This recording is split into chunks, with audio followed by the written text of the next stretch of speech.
Welcomes to Rajifa's kitchen. আশা করি আপনারা যে যেখান থেকে ভিডিওটি দেখছেন আল্লাহর রহমতে ভালো আছেন। অনেক দিন পরে একটা লং ভিডিও নিয়ে আপনাদের মাঝে হাজির হচ্ছি। খুবই ব্যস্ততার মধ্যে দিন কাটছে, আরও বাড়িতে এসেছি, দেখা যায় এই কারণে ঠিকঠাক মতো ভিডিও পোস্ট করতে পারছি না। তারপরও যারা আমার পাশে আছেন বা সাপোর্ট করে যাচ্ছেন তাদের অসংখ্য ধন্যবাদ। আজকে ইনস্ট্যান্টভাবে কীভাবে পাকুন পিঠা বানানো যায় চালের গুঁড়া ছাড়াও, সেটাই আপনাদের সাথে শেয়ার করব।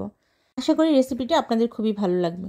আজকের রেসিপি আমি বানাইনি, আমার ভাইয়ের বউ বানিয়েছে, এজন্য আমি দেখা যায় কিছু কিছু ক্লিপ নিতে পারিনি। তবে আমি আপনাদের বলে দিচ্ছি যে কিভাবে ও এই খামিরটা করেছে।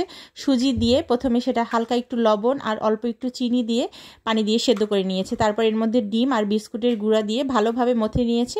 এরপর সাজের সাহায্যে বিভিন্ন ধরনের ডিজাইন তৈরি করে নেওয়া হচ্ছে। তা আমি প্রথমে একটা পিঠা বানিয়েছি, কিন্তু খেয়াল করিনি একই সাজের দুই পাশে দুই ধরনের ডিজাইন, এজন্য ভুলক্রমে একই পিঠায় দুই ধরনের ডিজাইন হয়ে গেছে। এর পরের গুলো দেখে ঠিকভাবে ডিজাইন তৈরি করে নিয়েছি। আর এটা কাঠের সাজ ছিল, এটা আমার আম্মুর অনেক আগে বানানো পুরানো সাজ।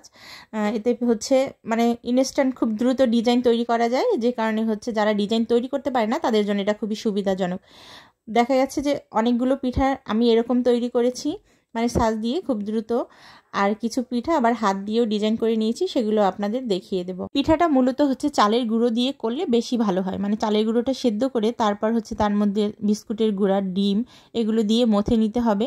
তারপরে সুন্দর করে মানে অনেক সময় নিয়ে, যেমন আমরা চালের রুটি বানাতে গেলে অনেক সময় নিয়ে মথতে হয়, ওইভাবে অনেক সময় নিয়ে মথে তারপরে পিঠার ডিজাইন করতে হয়। একটু চালের গুঁড়ো দিয়ে বানালে সময়সাধ্য ব্যাপার।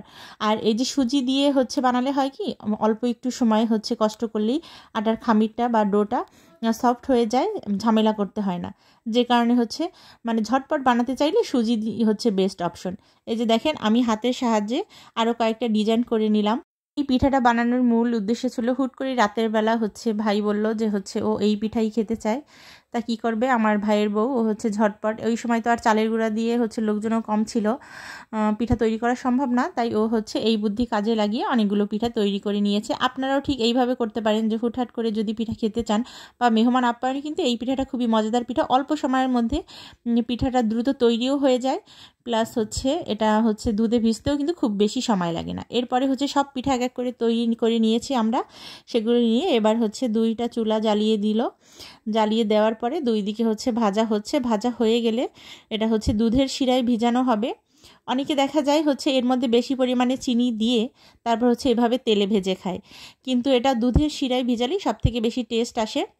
এরপর পিঠাগুলো আমাদের সব এক এক করে ভাজা হয়ে গেছে। ভাজা হয়ে গেলে এরপর দুধটা আমরা জ্বালিয়ে নেব, কারণ পিঠাগুলো গরম, কারণ গরম দুধের মধ্যে দিলে এটা দ্রুত সফট হয়ে যাবে আর ভালো হয়। দেখা যায় যে দুধটা যদি আগে জাল করে রাখা হয়, মানে ঠান্ডা হয়ে গেলে ঠান্ডা দুধের মধ্যে দিলে পিঠাগুলো ওইভাবে ভিজতে চায় না, সফট হয় না।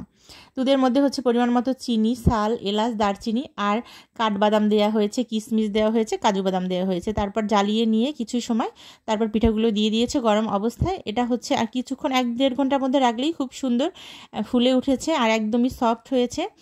এই পিঠাগুলো কিন্তু খেতে বেশি মজার হয়, আর অতিথি আপ্যায়নেতে এই পিঠাটা একটা বেস্ট অপশন হতে পারে, খুবই অল্প সময়ে বানিয়ে নেওয়া যায়। কেমন লাগলো রেসিপিটি অবশ্যই কমেন্ট করে জানাবে। এগুলো রাতে বানানো হয়েছিল, যে কারণে একটু লাইটের সমস্যা হচ্ছে। তারপরে যারা এতক্ষণ ধৈর্য সহকারে ভিডিওটি দেখেছেন অসংখ্য ধন্যবাদ। আসসালামু আলাইকুম।